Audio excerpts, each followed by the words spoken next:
ચૂંટણી સભા કરી રહ્યા હતા ઓવૈસી પોલીસે સ્ટેજ પર જ ફટકારી ભડકાઉ ભાષણની નોટિસ। મહારાષ્ટ્રના સોલાપુરમાં ચૂંટણી લડી રહેલા એઆઈએમઆઈએમના વડા અસદુદ્દીન ઓવૈસીને ઉશ્કેરણીજનક ભાષણો આપવા બદલ પોલીસે નોટિસ પાઠવી છે। ઓવૈસી સોલાપુર વિધાનસભા ક્ષેત્રમાં એક રેલી દરમિયાન મંચ પર ભાષણ આપી રહ્યા હતા। તે દરમિયાન પોલીસે સ્ટેજ પર જઈ આ નોટિસ આપી હતી।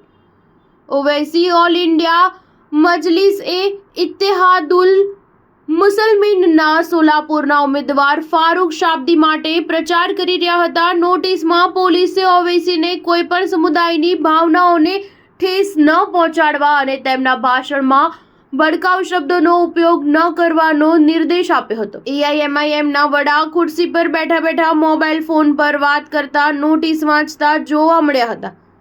નોટિસમાં કોઈ ચોક્કસ ટિપ્પણીનો ઉલ્લેખ કરવામાં આવ્યો નથી, જેનો ઉપયોગ કરી ઓવૈસીએ કાયદાનું ઉલ્લંઘન કર્યું હતું।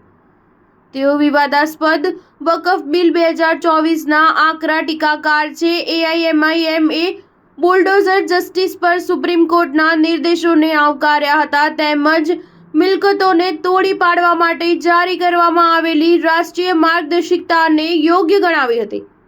સુપ્રીમ કોર્ટે કહ્યું હતું કે અધિકારીઓ જજ ન બની શકે। આરોપીને દોષિત જાહેર કરી એક વ્યક્તિની સજા આખા પરિવારને આપી તેમના ઘર તોડી શકાય નહીં। એઆઈએમઆઈએમના વડાએ ભાજપ પર બુલડોઝર એક્શનની પ્રશંસા કરવાનો આરોપ લગાવ્યો હતો। તેમણે કહ્યું હતું કે ધારો કે એક વિસ્તારમાં 50 ઘરો છે, પરંતુ એકમાત્ર તે ઘર તોડી પાડવામાં આવી રહ્યું છે જે અબ્દુર રહેમાનનું છે। આ કાર્યવાહીમાં દાવો કરવામાં આવ્યો છે કે આખો વિસ્તાર ગેરકાયદેસર નથી, પરંતુ માત્ર તેનું ઘર ગેરકાયદેસર છે। નફરત પેદા કરવાનું આ એક ઉત્તમ ઉદાહરણ છે। તેમના પક્ષે મહારાષ્ટ્ર ચૂંટણીમાં તમામ હરીફ પક્ષોની ટીકા કરી છે। તેમનામાં હવે કોઈ વિચારધારા બચી નથી।